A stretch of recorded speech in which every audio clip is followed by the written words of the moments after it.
All right. Now I know you're thinking, oh my goodness, she went really fast. She talked really fast. Well, you know what? You have the advantage. You have a pause button. So if you need to pause it and rewind it, feel free to do so. Okay? All right. So we are going to take what we just learned and apply it to real life problems. Okay? So a direct variation relationship, and I know it says using proportions. We're not going to use proportions. We're going to use what we just learned. All right, so it says the amount of money that Sue makes varies directly with the number of hours worked. Well, if you'll remember in the last several topics, we've used a statement like this, but this has said several different things. We've said the amount of money that Sue makes depends on the number of hours that she works. We've said the amount of money Sue makes is a function of the number of hours that she works. So that's what this means. Since this is a linear function, then it's telling us that this is dependent on this. So your independent, remember, comes after. So your independent, which is your x value, is your number of hours that you worked. And then your dependent, which comes before the word depends, is your y value, and that's the amount of money. Okay? So that's the reason why we have this statement here, so that we know which one's the independent and which one is the dependent. All right, so the first thing we have to do is find k. Well, remember, to find k, it's y divided by x. Y is the amount of money, which is $146.25. And x is the number of hours, which is 15. So when you plug that in, you get $9.75. So k equals $9.75, which is $9.75. And I'm okay with you leaving this as a decimal on this problem because you're talking about money. All right, so to write our equation then, we just plug it in. Y equals kx. And now we have an equation we can calculate no matter how many hours you work, we can figure out how much money you make.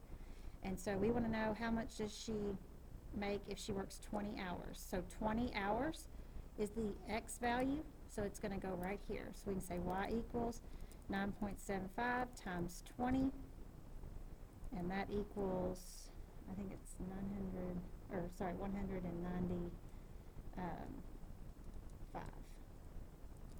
$195.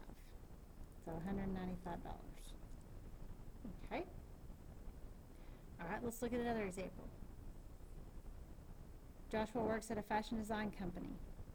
This week he's inspecting jeans. The number of defective jeans, the number of defects, varies directly with the number of jeans inspected. So remember, this just means depends. Okay, and so the reason we want that is because our x is our independent and our y is our dependent. Okay, so x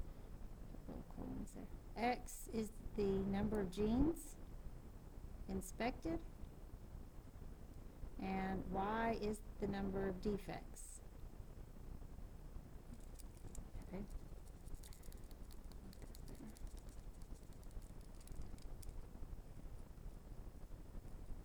All right. So to find k, remember k is y divided by x.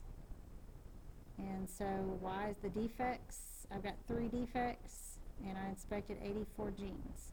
So it's 1 over 28. And all I did is 3 divided by 84 and hit math, enter, enter. And I got 1 over 28. We're not talking about money, so I do want to leave it as a fraction. So my equation is y equals 1 over 28x.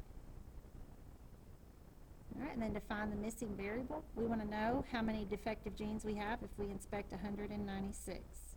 So 196 jeans is our x value.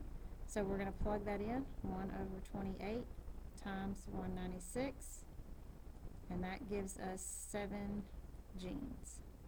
So we have 7 jeans that are defective if we have inspected 196. All right, now we're just going to use that same equation. This is y equals, I'll write it up here again, y equals 1 over 28x. and we want to know if we inspect 112 genes, how many genes are defective? Well, 112 genes is the X value, so we're going to plug it in for the X. So just like we did on the last one, 1 over 28 times 112, and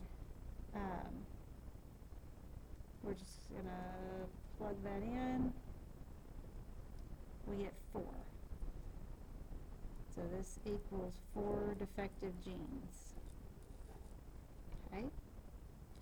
All right, the last question is kind of asking me backwards. It's wanting to know if I've inspected so many genes, how many did I inspect to get 30 defects? So 30 defects is your Y value. So we're going to plug that in for the Y. So if I have Y equals 1 over 28x, the 30 is going to go right here. So 30 equals 1 over 28x. And so to solve this then, we are going to, this is multiplication, 1/28 times x, so we're going to divide. But it's very important that you put parentheses around that fraction when you divide, or you're going to end up with the wrong answer. So those cancel out. That leaves me with x. And when you divide that, you're going to do 30 divided by, parenthesis, 1 divided by 28. And that gives us 840 genes. So we inspected 840 genes and got 30 defects. Okay, so on your worksheet for today, which is 4.4, the worksheet, okay, you can skip number 13 and 14C, the graph, okay? So those are the ones that we skipped in class. You can skip number 13 and you can skip 14C, which is the graph.